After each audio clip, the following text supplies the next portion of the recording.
Welcome to Talking Giants, presented by SeatGeek. I'm your host, Bobby Skinner, here with my co-host, Justin Pennick. And it's 2025, yet it is our final mailbag of the 2024 season, Justin Pennick. The season's winding down. It's almost over. The fates of Joe Schoen and Brian Daboll will be known coming up soon. How are you? I'm good, man. I'm excited. I usually always like to start off the show saying I'm excited by something because we like to start off the show with optimism and with energy and blah, blah, blah. But I almost wanted to say I'm excited for whatever decision they're going to make, but now that would be a lie. I'm not excited for whatever decision the Giants are going to make come Black Monday. I'm actually really nervous and scared of it. How are you? I'm actually I am excited for it, right? Because we've been talking about it, and it's like I'm tired. It's like I wish I could just talk about excited X's for it and to be O's over. and play calling. I want to know what's going to happen. So Yeah. We're going to talk about the Brian Daboll because we've spent most of our time talking about Joe Schoen specifically, but want to finish off the season, at least getting our clear-cut takes out there on what we view of Brian Daboll. Yeah, did we make it clear? Did we make it clear on what we want with Joe Schoen, or do we need to give people refreshers? I think it's clear. Okay. Maybe not crystal clear, but you know, look out your window type clear. Yeah. Also, Justin, before we get into this mailbag, guess what is going to be announced on Friday? Friday's a huge show. It's going to be the annual Tony Award. The annual Tony Award, which means the media has decided who is good on Wednesday when you're listening to this, and then Friday we announce the Tony Award. So very excited for that. Voting is now open on Patreon, and the fan vote it counts for 50% now. So it's 50% fan vote only on Patreon, 25% Justin, and then 25% me. If you're new and you're like, what are you talking about? We give out an award for the best Giants reporter. It's called, I'm not sure if you're a good person, but Best Giants Reporter award presented by Kadarius Toney, presented by Talking Giants. So it'll be the 4th annual. So if you want to, get in on that action, make sure to join the Patreon. Oh, I got to say who the Patreons are. Please. I'm a stupid little idiot. Who's the bringing us energy of today's this episode? podcast is way off. We're just all over the place. We got Bravo Willie 09. Oh. 09 was such a good year. Julie Bollinger, not Daniel Bellinger, but Julie. Jason Taylor, who one of my favorite pass rushers of all time. Yeah, any relation? No. Tyler Lloyd Shonek, not Shoeneck or Shoe Nice, but Shonek. Simon GC, Simon Group Chat. And that's it, Justin. Who are these special people? Now those special people, since they joined Patreon, patreon.com/talkofgiants for $2 a month plus some other tiers, they can now vote for their, not sure if you're a good person, but Best Giants beat reporter. They can vote on that, and you can vote on that if you go to patreon.com/talkofgiants. $2 a month plus some other tiers. You get to hang out with us live while we record our Wednesday and Friday shows. Bobby Skinner will send you some sticker magnets in the mail. Then plus, a couple times a month, there's some shirt raffles. You can get the plain shirts that everybody loves and the Giants may hate. Patreon.com/talkofgiants. Thanks for our patrons. You'd be glad you did. All right, take it away, Steve. Mail time. Mail time. The mail's here. Come on. Bye, guys. Here's the mail. It never fails. It makes me want to wag my tail. When it comes, I want to wail.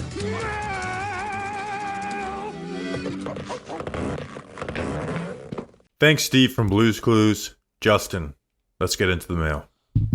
First question is coming from T at GetYaNY Sports. Despite Mara's meddling, how can Shane preach process, and then fire Brian Daboll? T says both have to go. So, Bobby, let's just take the time. We've talked a lot about Joe Schoen. We've really nitpicked and broken down all facets of the Joe Schoen angle, but we haven't spent a ton of time on Brian Daboll. Let's talk big picture Brian Daboll, pros, cons of keeping him, firing him, et cetera, et cetera. Yeah, and part of that is we knew where everything was with Joe Schoen wise. Nothing was going to change. At least I wanted to see how the end of the season went with Brian Daboll. But let's get this out of the way. We all agree that keeping Schoen and firing Daboll is the worst decision at play here, right? Most people agree. They should at least, if you want to keep them, you should keep both. If you want to fire them, they should fire both. The reasons why are simple. I mean, one, it would come down. The first and most important one is that the decision to fire Brian Daboll and keep Joe Schoen would come from the owner, John Mara, which means he's not just meddling, he's just making the biggest decisions within the franchise, which is firing the head coach. Like, that's the biggest decision a GM is making. The owner has decided to overpower him and make that decision for him. And then the other part of that is that means the GM is obeying the owner's wishes against his judgment. So that's just a terrible place to be. That's one. The other part is... Let me take a timeout. Stop your notes. I think I agree with this because Paul Schwartz wrote about this. But now we're implying that if it's up to Joe Schoen, that he wants to keep Brian Daboll. That's what we're implying, right? Yes. Okay. And do you think that's true? Absolutely, 100%. I would also think not that 100%, that's true as well. But 90% or whatever. Yeah, I'm not 100% on it, but I don't know. And then you see Brandon Brown down on the sideline. I think if you had to corner Joe Schoen and say, "Do you really want to keep Brian Daboll? Have you enjoyed working with Brian Daboll?" He would say yes. But if firing Brian Daboll requires Joe Schoen keeping his job, he would absolutely do that. Here's what I'll say, Justin, is because I don't think John Mara has made his decision fully public or, let everyone know. But we also know people speak. If Joe Schoen had hinted to John Mara that he wants to get rid of Brian Daboll, we'd know it by now. I'm telling you, we would know that by now. It also means once you do that, you have to attract a head coach to a team that has a bad roster, a very unclear quarterback situation, where at best you're drafting an unknown, and a GM who could be fired in 2 years, which means even if you did like a good job coaching up a bad roster, you still may get fired because the roster, very good, good chance of it being bad 2 years from now. The other part of that is that most people think Brian Daboll has done a better job of coaching than the GM has done GMing. It shows in our poll results that have 60%, 5% of people wanting Schoen fired and 50% wanting Daboll fired. You also add failed head coach to a resume for Joe Schoen of not finding a quarterback or building a competitive roster that is not pointing up in 3 years. No Pro Bowlers. Another part that I personally don't like is it pretty much guarantees. This is a part that people don't bring up. And I don't like that it pretty much guarantees Schoen two more years because you won't fire a head coach after one season. So if the 2024 draft class isn't looked at in the same light that it is now, and nothing else develops substantially, and the 2025 rookie class doesn't look hot, I'd like the option to get rid of Schoen then, and you can't cry that he didn't get as much time as Dave Gettleman. Like, it'd be 4 years. We should know by now or not if you're a good GM, but he would be retained basically in 99% of scenarios. He'd be retained unless it got totally bad. But that's also one reason why you don't want to attract a head coach, because the head coach doesn't want to come into this situation. So I think most of us are on that page, right, Justin? That splitting this up is the wrong decision. Whether you think keeping them or firing them is the best decision, you think the opposite of that is the second best. Yeah, I think the lesser of the two evils of Joe Schoen staying as Giants general manager, the lesser of the two evils is that Brian Daboll stays, because then you're talking about one more year to show any kind of promise and any kind of signs in the right direction. Show us the quarterback. And then also, as opposed to if you get a new head coach in here, then, like you said, they're going to get 2 years. So then that's 2 more years of Joe Schoen draft classes and 2 more years of Joe Schoen decisions where he could gamble on certain free agents and overpay and try and make some desperate moves or trade up, et cetera, to pair with this new head coach, which, by the way, the new head coach is probably not going to be this most desirable name. And I will say that's not... We've seen plenty of times in the NFL. In fact, it's probably been like the new norm of the not so sexy names sometimes in the NFL have been like the good hires in the NFL. So I don't want to necessarily shy away from that, but Joe Schoen's not a good drafter. That's what it comes down to. Yeah. But now let's talk about Brian Daboll individually, Justin, the case for and against him. The main thing for Brian Daboll is we think he's been dealt a bad roster, and there's no denying that. We can go back to the 2022 season and what they did. Like, the argument of Joe Shane saying that they're close is predicated on him being able to scheme players open and those guys being missed, having bad deep accuracy from both, Daniel Jones and Drew Lock, where, it's terrible. We have to be the worst deep passing accuracy team in the NFL. Not pulling the trigger on stuff. Like in there. And we've seen Brian Daboll and maybe Mike Kafka's been a big part of this. Just change his offenses in the middle of the year, like adjust to what he's doing. And 2020 I think is a great example of that, but it's happened I think in 2023 and 2024 not as much. But I don't think the differences have been too wildly different. Obviously it's different with DeVito, but like 2023 last year, Justin, they got really aggressive towards the end of the year with Tyrod Taylor, where they weren't like that early in the season. So, and then 2022, the example of like they started wide open, became under center, run the ball, play action. Teams caught on to that, and then changed into a quick game passing attack and getting Saquon involved in the passing game more. Making those changes. So that's one. And then despite the fact that they are the 31st offense, Justin, I legitimately do trust him to build up a young QB the right way by like adopting what he does well, which we've seen, and doing that, but also pushing him to be aggressive, pushing him to fight through his mistakes, holding that quarterback accountable. I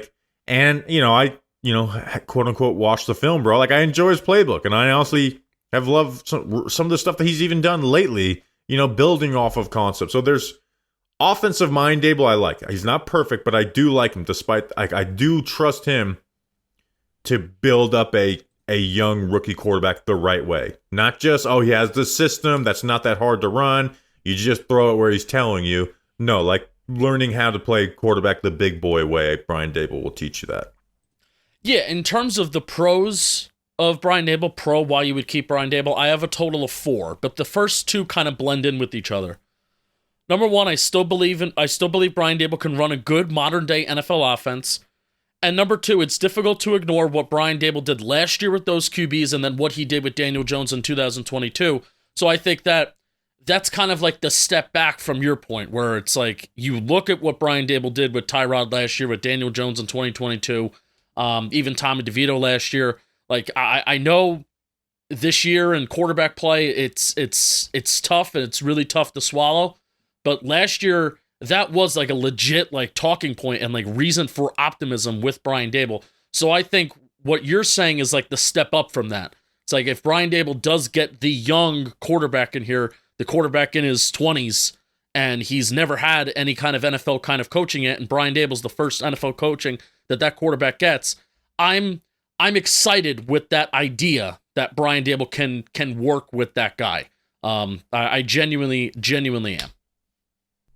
Yeah, me too. Right now, let's get into. Do you have your pros out of the way before we get into the cons? No, my other 2 pros are, which we kind of already said it, as like why like keeping Joe Shane and Brian Daboll together works well and communicates well with Joe Shane. I feel like they speak the same language, and honestly, probably even more than the offensive side of things. I'd say that's almost equal in pro in my book. Because if Joe Shane has to go out there and hire another head coach, and think of the disconnect that we've had between GM and coaches in the past, where I feel like Gettleman and Shermer, they never consulted with each other. I feel like there was never conversation about personnel and coaching, and we're drafting a press man corner in DeAndre Baker in a scheme where James Betcher's never running man coverage and press man, right? And we know that Judge and Gettleman hated each other, so we've seen in the past how not having a GM and a head coach that are not on the same page, it's going to lead to bad results. So we don't know if that next coach is going to work as well as, I can kind of confidently say that even if they work well, they're not going to work as well as Shane and Daboll have. Like, their families are close, they hang out. And I think that side of it is cool in the sense that at least the GM and the head coach are on the same page. So I think that's a big pro. And even though this next pro comes with a con in a way, he's a player's coach who seems like the players genuinely like the way that he operates. But that's also a con, as in maybe there's no lack of accountability. Yeah, we'll get into that. So let's get into the other parts of this, Justin. the biggest one is something you've been talking about quite a bit lately, the coordinator situation. It's a mess. It's a huge mess, right? And it's like, even if it's like not even just like Brian Daboll individually as a head coach. It's just right now he is damaged goods around the league. You know, Michael Kafka, I think we're all assuming is going to leave after this season. And that's because you hired him, you couldn't, took away his play calling, did it multiple times, did it in game last year, like was very disrespectful to him, but didn't let him go even though he wanted to leave. Like, that's a bad handling. We talked about it last year, Justin. Did me and you like Mike Kafka? Did we want to see Mike Kafka go? No. But what we didn't want to see was keeping Mike Kafka for the sake of optics, which is what they fucking did. They kept Mike Kafka for the sake of optics. Shane Bowen has been a bad defensive coordinator, in my opinion. And, he's not the worst defensive coordinator I see. He's not a Gus Bradley bad, but he's bad. And you couldn't even fire him if you wanted to, because nobody's going to want to join you then. I mean, you already are turned down by all your top candidates this past offseason. It'll be even worse. So, again, you're worried about optics and didn't let Kafka go because of it. So now you'll be forced to promote Shea Tierney or Tim Kelly to the OC position. Or you have to wait and have person after person turn you down, just like the DC hiring cycle last year. And just even the additions of the coordinators. Like, the original hiring of Thomas McGahee makes me fucking sick. Like, it really makes... And I remember talking about this in the Senior Bowl, Justin, before we even knew the details of this in 2022, where we're like, remember sitting in your freaking hotel room with all that lighting around us and being like, kind of wish he just would have got his own special teams coordinator. But here, like this from the Athletic article by Dan Duggan, McGahee had no relationship with Daboll, who made an introductory phone call when he became the candidate for the Giants job. The night he was hired, Daboll called McGahee. The interview lasted 5 minutes. He was like, okay, you're in front of the room. First time you meet the team, go. McGahee said, he stopped me halfway through and he was like, look, do you want to be here? I was like, yeah, I want to be here. It's great, been great ever since. This was after the playoff year. So, like, I'm supposed to trust his coordinator hiring process has led to him having to part ways with a good defensive coordinator in Wake Martindale because he couldn't get along with him. A special teams coordinator he fired after interviewing for 5 minutes. And he kept an offensive coordinator he didn't want to be here and also took his play calling duties away from him. Like, at least, even if you take the play calling, hire somebody, promote somebody that you can, like, groom into, an offensive mind. So that's the biggest thing is the coordinator situation. It's like you said, it's a mess. Yeah, I go back to that Jim Harbaugh quote that he said earlier in the year, like Moses, I'm going to die leaning on my staff. And I do think a staff is really important for the success of a head coach. Like, it's not just a head coach, and I know everybody knows this, but really, like, think about this and think about not just, well, who's going to want to come work here in the future, but also what are they doing now? Carmen Brasillo has been a godsend, but even then, like, nobody, I wouldn't say a specific player has taken, like, a step up of like, necessarily drastically improving. JMS has gotten better, but I have questions on him at long term. Evan Neal probably just is a disaster, even though he has technically kind of gotten better. But Carmen Brasillo has been a huge plus, and Carmen Brasillo has been a huge win. But what kind of position coach, and what, not even talking about a position coach necessarily, but what player do you look at that's like, oh, that player has taken a step up since he's been drafted by this regime, or since he's been signed by this regime, where they've really taken a major step up in their play, besides Dexter Lawrence and Andre Patterson? And I think you can. I'm not even convinced Andre Patterson's here next year either. By the way, right. So that's the, you talked about the coordinator situation, which is totally 100% true and correct, and I don't really feel like I need to fully expand upon that. But even think about the position coaches too, which those people are tougher to evaluate. But what players have Brian Daboll and his staff coached up? What players have they developed? And the answer is, again, besides Dexter Lawrence, and the offensive line has looked a hell of a lot better this year, especially when Andrew Thomas goes down, where in past years it's been a disaster, and the offense is inoperable, where at times the offense isn't inoperable. Besides that, there's nothing really to kind of write home about. Jalen Hyatt, like, that development has gone backwards. Oh, yeah, but he has less than 100 yards this year. Had over 100 yards in a game last year. Justin, before we get to the next part of this, I actually want to skip ahead to the next question because we have a lot to finish with this question. Why don't you get to the next question? Yeah, the next question is, DeekFreak72 at JJDeekFreak72. Big time Devils fans. Oh, and speaking of the Devils, read an ad if the Giants have as many wins in MetLife as the Devils. And I'll talk about that. And yes, I would love to read And Corona. Today's you episode did is that on sponsored purpose. by Corona. You know what I always try to be? A fan that never loses. And by the way, this week I haven't. Here's what I mean. My team doesn't win every single week, but it has the most recent week. But even when they lose, I'm still loving the game. Because whether it's a big deep ball, some third and short conversions, or just a great tailgate out in the parking lot, should have done one for the Colts, there's always something to cheer for. And the best beer to pair with awesome moments, Corona. Corona is all about finding the maximum amount of joy within every moment of the game, win or lose, at home or on the road. It's the perfect beer to go along with watching football and all the moments that come with it. So, cheers to everyone who loves the game beyond the scoreboard. Corona, for the fans who never lose. Get yours at ordercorona.com for 21 plus. Relax responsibly. Corona Extra Beer, imported by Crown Imports, Chicago, Illinois.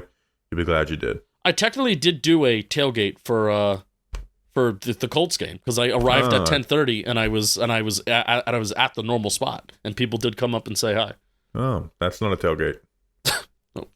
I had a breakfast sandwich and a cigar and a chair on the curb and a Mountain Dew.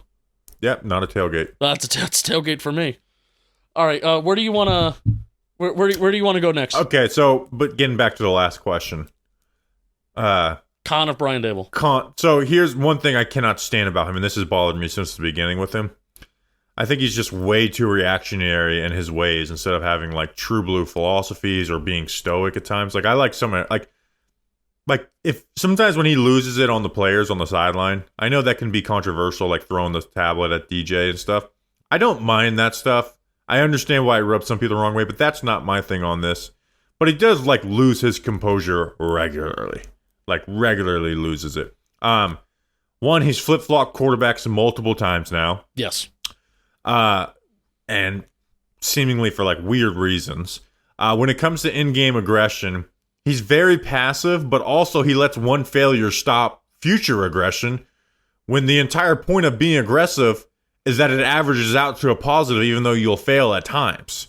You know, so it's like, well, you just totally made, a bad result turn into a even worse result because you didn't even try and play the odds, which is like what the whole down 14 go for 2 or just going for it on fourth down type of stuff is there. Even though they are like most fourth down attempts in the league because they just are losing by so much, they always have to go for a fourth down in the games. The entire Wink Martindale situation is bad, even though I think Wink Martindale carries a lot of the load of that one. So it's that. Also, there's actually, you know what? I'll let you talk on that before I get to my next stuff. Because really, what's the word that I've used that starts with an I?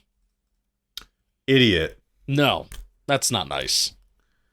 That to describe Brian Daboll, he's imbecile. No, that's not nice. He's an impulsive person.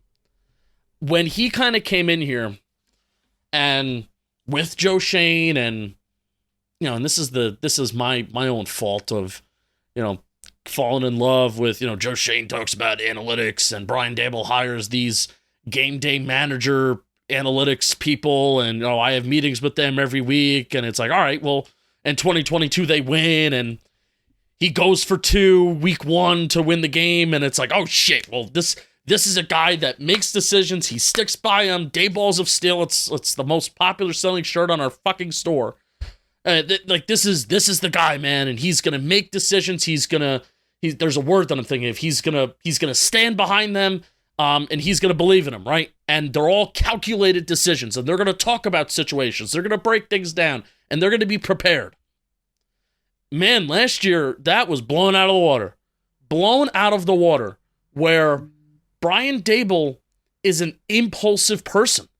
He does not make calculated, thought-out decisions. I mean, and we see this with in-game decisions. Like you said, they're going for 2. Who is the play caller? Who is the quarterback is the most nauseating. Where I think they cost themselves. Brian Daboll May have- possibly cost him. I don't know if it was Joe Schoen or Brian Daboll or whose call it was, but let's just hypothetically say it's Joe Schoen's call that he wanted to go with Tommy DeVito. If I'm Brian Daboll, I am fucking pissed off at Joe Schoen that you possibly cost me my job because we could have brought back a guy like Tyrod Taylor. The team maybe could have won a little bit more football games this year where we're not looking at this disaster saying that we need to fire both of these guys. Instead, if you have Tyrod here, maybe both of them are clearly safe and we feel like we're heading in a better direction. So, somebody screwed the pooch on that. And just the impulse decisions even this year of going back and forth, of going with Tommy, going with Drew. You should have went with Boyle, but then we stuck with Locke. It was nauseating, man. Nauseating. So Brian Daboll is an people want to impulsive... talk about fucking culture too. You know what the culture? You know what breeds bad culture when players see you playing a lesser player. So Culture's been a fucking big talking point the last couple days. So I can only imagine how bad it could be on a possibly day in and day out basis where we're seeing these like very macro big decisions. Like, fourth down, go for two. We just talked about it. We're seeing these everyday decisions as head coach. I can't imagine how impulsive and emotional he could be day in and day out to possibly work with if this is what he's doing on a macro, big picture level. So, I don't know. Right. So to get to some other things in this too, we talk about I like him as a play caller. Now I don't think he has an identity as a run game play caller. They change consistently. They don't stick to things and master them when they are good at them. That's a complaint that was there in Buffalo with Brian Daboll. The other thing, which I think is like a big deal, and it's one of those things that you can't see until you guys your head coach, right? Like I remember in the last hiring cycles, like the guys that we're interviewing that have been head coaches before.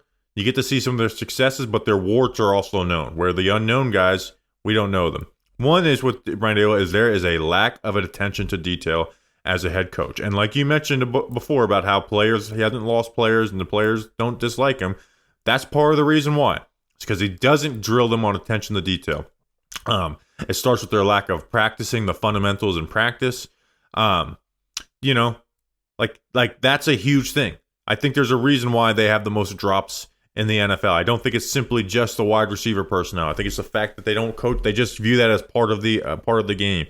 We saw, them go very lackadaisical in last year's training camp, and then change back to this one a little more, intentional. But I just think there's a lack of attention to detail. Penalties all the time, right? Like how many times could Deonte Banks mug a guy while being in good position until it's coached out of him? The whole Malik Neighbors thing this year too. You got to be set, and that's a talented player. That's still happening. Yeah, that's still happening. Like where there's all the time where Darius Slayton has to tell Malik Neighbors where to go pre-snap. That shouldn't happen, right? And there was like issues earlier in the season, which I haven't heard anything since, where it's like they didn't love Malik Neighbors' effort in practice. Like, well, you're the fucking coach. Coach that up instead of fucking bitching to this person about it. And doing it, and you saw it like in some of the routes that were being run. Carl Banks talked about it specifically after the Panthers game, where it's like, yeah, some of these are not being ran the 100% right way, and it's messing plays up. And again, that's just a big example. We see it because it's Malik Neighbors. He's a wide receiver. He's the most, with Dex and Andrew Thomas gone, he's the best player on the team by a good margin. But like that shit happens with the lesser players. We just count it up as them being lesser players. And the other part is the offense. Justin, at the end of the day, I could talk about scheme and all that. I mean, the offense just isn't good. I mean, there's more to being a head coach than being a play caller. And the offenses have been bottom 2 years in a row. Like his playoff season came with 2 different guys calling the plays. His offense has been ranked 31st and 31st in scoring the last 2 seasons. So the offense isn't even good. So, his wins in 2023 that, got them to 6-11 came against the Cardinals in week 2. A 14-7 win over the Commanders, and a 3-game winning streak in which the opponents averaged 16 points per game and had 16 turnovers. And then finished the season over a collapsing Eagles who finished 1-6. So and even expanding on that, and even expanding upon that, where again I still do think that Brian Daboll could lead a good modern day NFL offense, but the results over 3 years are you've scored over 30 points, not counting a playoff game. You have a playoff game at 30 plus points. So we'll include that. Including the playoffs, you've scored 30 points in 3 games. 2 of them have come against the Indianapolis Colts, which is an amazing stat. I guarantee if you average out over the last 3 years where the Giants are ranked in explosive pass plays is bottom 4, bottom 3, and that may be generous. Where they're ranked in points per drive over the last 2 years is 30th. They were 29th last year, and I think they're 31st in points per drive this year. I like doing per drive because it's a rate, and rates are just better.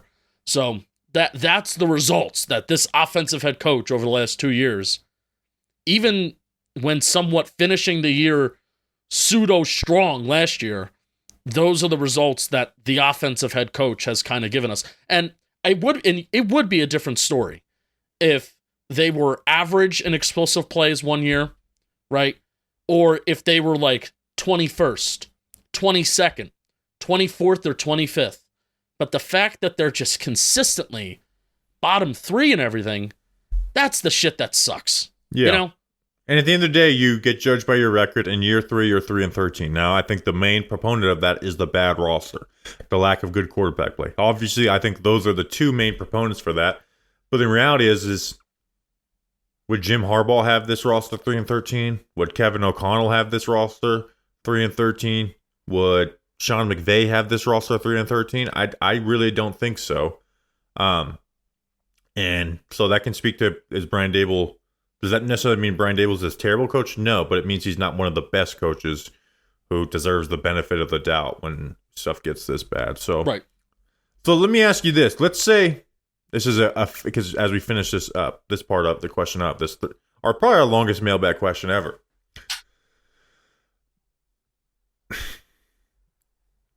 This is a made up scenario because it's like I'm trying to say, like, if you had like a decent quarterback and a better roster, would you be wanting Brian Daboll fired? No. That's a big if.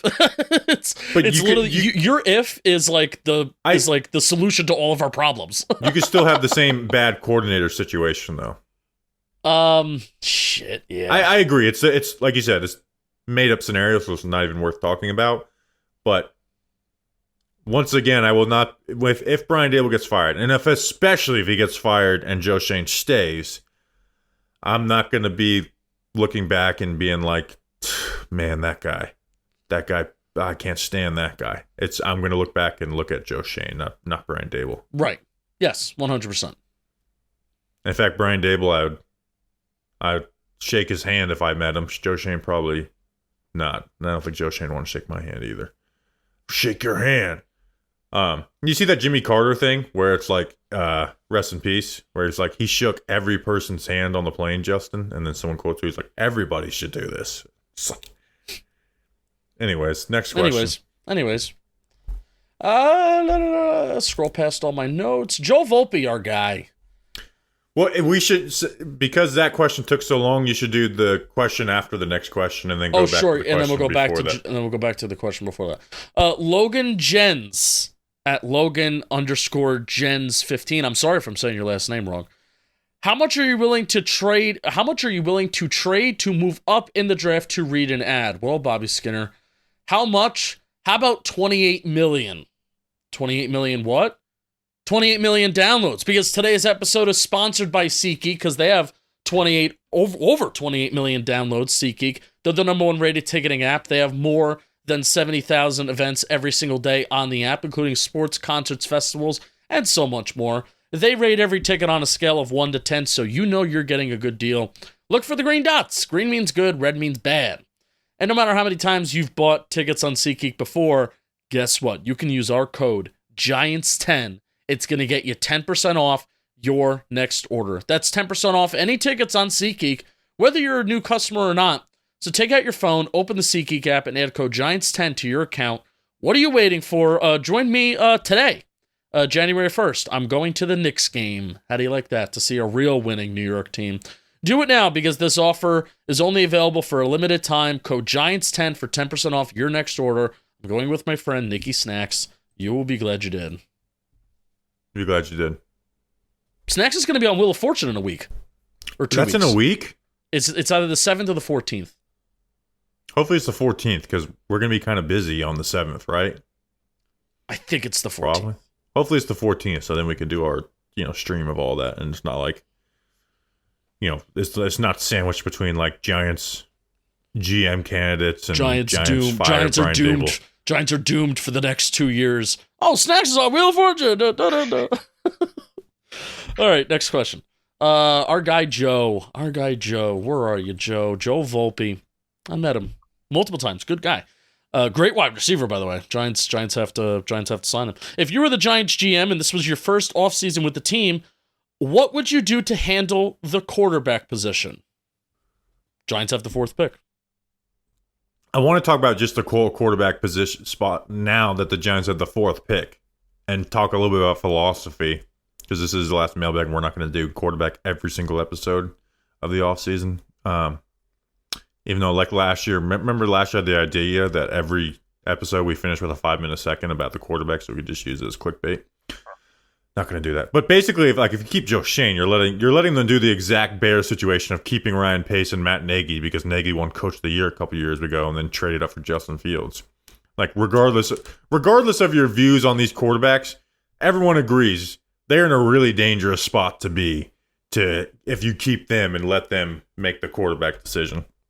But I want to talk about philosophy, because I should have let this tweet wait, because I forgot to realize that people were still like really ticked off that they lost the 1st pick, Justin. And despite the fact that people felt the need to explain it to me, trading up is not as good as just taking the same player without additional assets. Like I did know that. But QB philosophies are different, and I do see the points in some that I disagree with, like how the whole just keep taking quarterbacks because it's so important that you hopefully will hit on one. I don't buy into that. But to me, evaluation of what you think that player will realistically become has to be the main thing, and not just take a swing. Like, I will never boil it down to taking a swing. Nothing matters, right? And listen, we'll all have quarterback evaluation misses. Like right now, me having Drake May over Jaden Daniels is probably going to be a miss. Some may have had JJ McCarthy over Jaden Daniels. That will probably end up being a miss. Right now, my Bo Nix over Michael Penix one looks like a hit, but you also have to give it time. The league having Baker and Darnold over Josh Allen and Lamar are huge misses. Having Zach Wilson, Trey Lance, Justin Fields, and Mac Jones as good prospects is a miss. But at the end of the day, evaluation matters. And this is where I'm at, because if you have a evaluation on a quarterback, Justin, that he's worthy of the 1st overall pick, for me, that's always going to equal a guy that I'm willing to trade up for as well. Right? Because, 1st overall is a big deal. It's not the same as picking. Like, that's a huge deal, because it's not just what you can pick with that pick, but you can trade out of that and get a lot of assets for the future, right? For a team that may be desperate for that quarterback that you don't believe in or whatever. So, now it's obviously a lot riskier, when you have to trade up for a quarterback. No one wants to, in reality, trade up. I so much rather would have just had the 3rd pick last year and taken Drake May, but I would be willing to trade up for him. But QB is super important, and you won't be a real contender until you have one. So, like, if I believe in that quarterback, I will. So, for me, if I evaluate a quarterback, Justin, in this class, and I say, hey, he's worthy of having the 1st overall pick, he has to also be worthy of me trading up from 4th to 1st, as long as we're not getting carried away with what the compensation will be. Obviously, there's a limit to that. And right now, it's a little tricky for us answering this question to flesh this all out right now, because we don't really dive into these guys until the season is over. Plus, we lack the very important part of the process of getting to know these guys as people, finding out what their mindset is, their work ethic, what the college coaches were asking them to do, and sometimes, more importantly, what they didn't ask them to do and why. Which I want us to attempt this offseason, Justin, to get better information on like who these guys are as his people, and like try and reach out to people. But hey, I watched Cam Ward live on Saturday, and I said that's something I like a lot more than JJ McCarthy. And then I watched Shedeur Sanders on Saturday and said that's something I wouldn't take over any of the top 6 QBs in 2024. Now, again, don't judge guys off of one game, especially live off TV. But I was just kind of shocked to see the sentiment go in 1 week from both these prospects are so good that you can't go wrong either way. And even debating which one is better is silly, to now they're not worth trading up for. QBs fail all the time, and this is a weak class, so we can't give up extra assets. Like, that's a crazy sentiment swing from 1 week to the next, Justin. Yeah, my ask for any regime when the Giants are looking for a quarterback is I want the organization to invest in somebody that they are willing to lose their jobs over. And usually that decision is clear. Like Dave Gettleman, when he took Daniel Jones, that was going to be the ride or die guy. This guy works, Dave Gettleman's going to work. This guy doesn't work, Dave Gettleman's going to be out.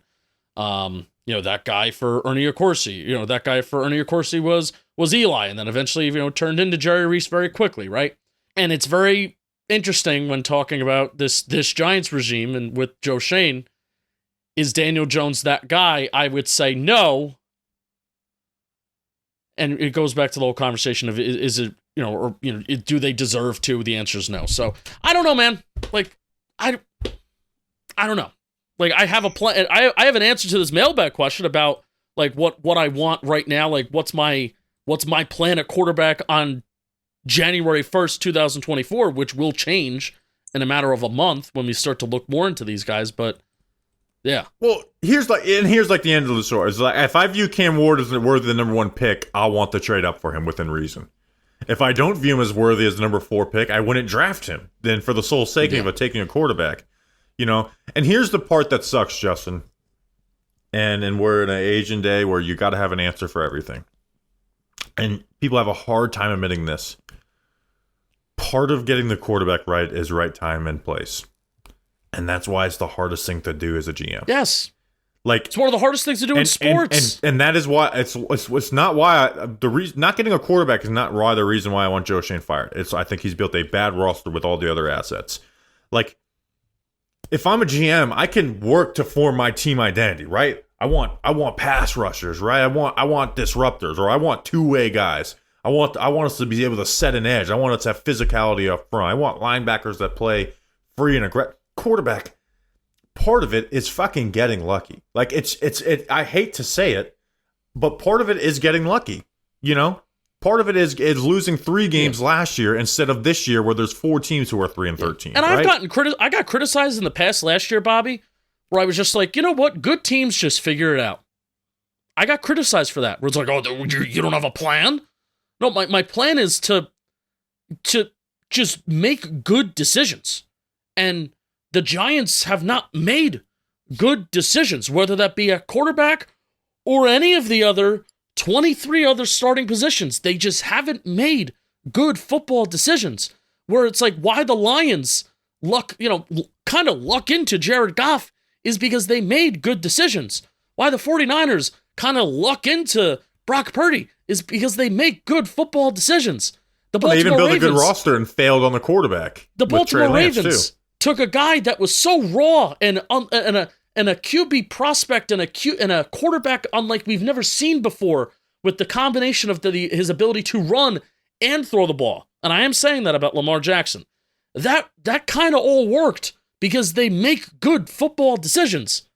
Same thing with the Bills. They make good, and I would say the Bills roster isn't awesome. The line's gotten a lot better, and I think that's why Josh Allen's taking a step up. But you know my point, is that these football teams make good football decisions, and it just so turns out that the quarterback kind of figures itself out when you're a football team that makes good football decisions.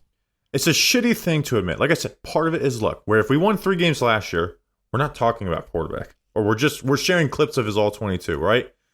But now with this year, we won 3 games, and there's 3 other teams who are 3-13. We're unlucky enough to have the strongest strength of schedule. Like, it sucks. And now that doesn't mean that last year, you got to take these quarterbacks because no. If you don't believe, if evaluation matters. We'll see if evaluations were wrong once these guys start playing, but evaluations matter. Can I talk about the Cardinals model for a second too? Because everybody loves to bring that up.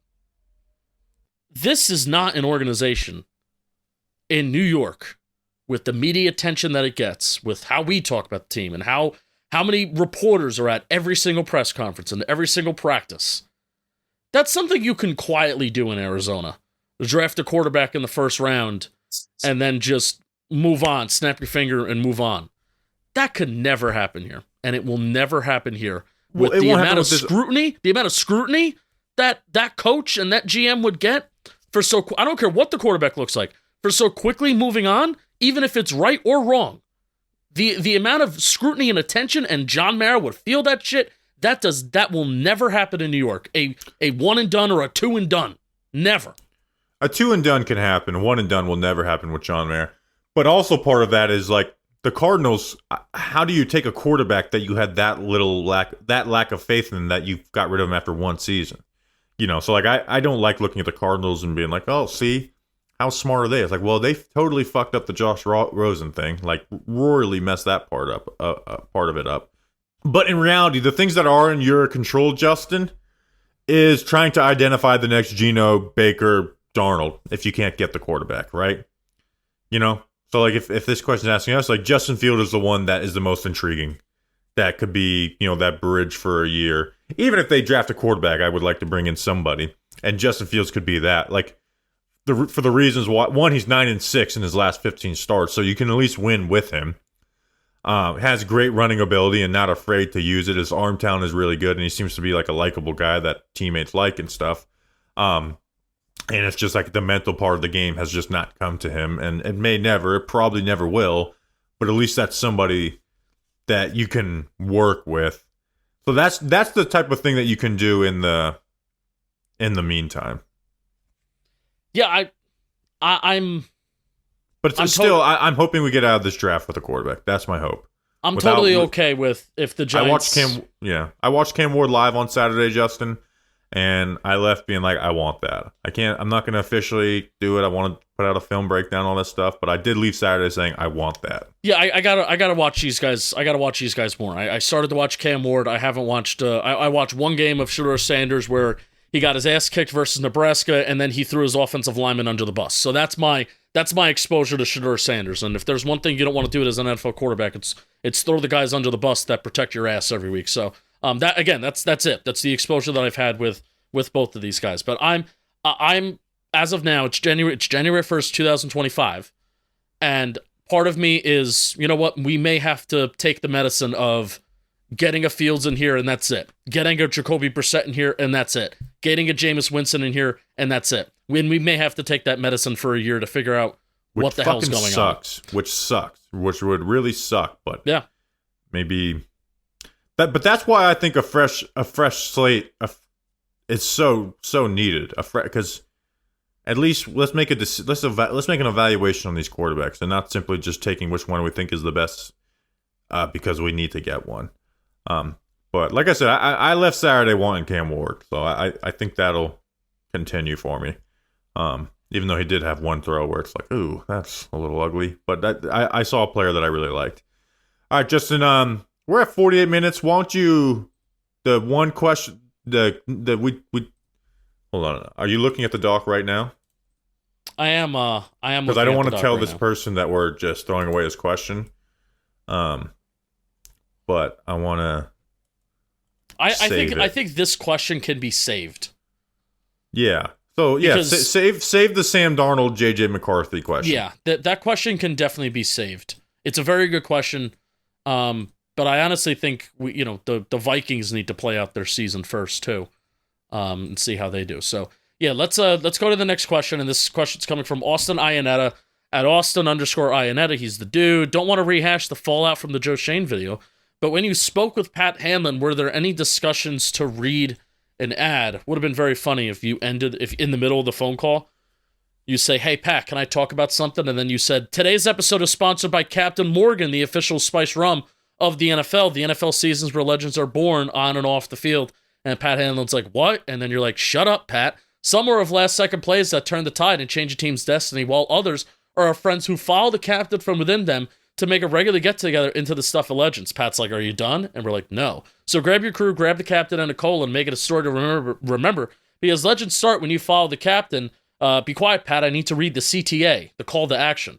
Visit followthecaptain.com for more. Please drink responsibly. Captain Morgan Original Spice Rum, 35% alcohol by volume.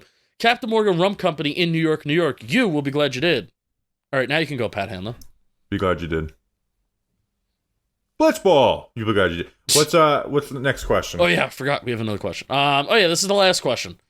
I love this question. Ghost Inb K. Oh, it's Ghost in Brooklyn. Ghost in Brooklyn. I get it. Thoughts on axing Joe Shane and installing Tim McDonnell? Who? The thoughts on axing Joe Shane and installing Tim McDonnell as general manager and Chris Mara as senior VP. Hear me out. A full clear out is needed, but that will never happen so long as the Nepo babies persist, and so let them run things into the ground for 2 to 3 years, and then we get a full clean revamp. I love this. Put your money where your mouth is. Can I tell you something? I had this thought before Ghost in Brooklyn. I was like, let me tweet it out. I was like, let's just promote him and get it over with. Apparently, it's either we get it over with, or he's actually really sick and as smart as. You know what I did while watching film today, Justin? You know what I went and listened to? What? John Mayer's end of 2021 press conference after Gettleman and Judge left. Is that when he said that Chris McDonnell could work in other NFL front office? Who did I say? Well, he's the most respected guy in this building. Yeah. Everyone goes to, he could go work for another NFL team if he wanted to. He's great at evaluations. He's one of the best. That was the one. Yeah. Yeah. And then no, his opinion has no. Him and Chris's opinion does not carry any more weight than anybody else's here, blah, blah, blah, even though Chris Mayer was already in GM interviews at that point, and Tim McDonnell is literally in Joe Shane's ear while they're sitting at the Pop-Tart Bowl with, while I'm there, and Julian was there, and Clem was there. I sat and talked with Clem for about 10 minutes at halftime, Justin, and he's a Cam Ward guy, too, so you better get on board with us. I'll get on board eventually, but I had this thought today too. Do you want to know Joe Shane's best, one of the best decisions that he made as Giants general manager? Firing his Tim McDonnell's very close friend, Chris Pettit. No, one of the best decisions that he's made as general manager, for his own sake, is being so close to Tim. That's one of the best decisions. You would be stupid to not come in here and be close with Tim McDonnell. Imagine if you can't not like him or not want him part of there. What are you gonna do? Be like, I don't really trust this guy's evaluations, John. It's so fucking dumb that they everyone gets along with him great. Yeah, we all get along great with our bosses. Or guess what? If we don't, we either quit or get fired. There you go. Although I did love Wolfgang. Rest in peace. The best boss I ever had in my life. Rest in peace, Wolfgang Schaller. Rest in peace. He was a great guy. Rented a house out to me. Let me use the truck whenever I needed it. He was a good dude. All right, Justin, that's an episode. We'll be back on Friday. Friday's a big episode. It's final predictions on what happens with Joe Shane and Brian Daboll. It's the Tony Award. It's the finale of the fantasy draft and spread picks. And that's it. We'll also say something nice to the listeners. We usually do that on the last preview pod. I'm not going to say it right now. Don't think, well, Bobby, maybe, why don't you just say something nice now? No, it's not going to happen. You're going to have to wait if you want to hear nice things said about you. We'll see you then. Until then, let's go Big Blue.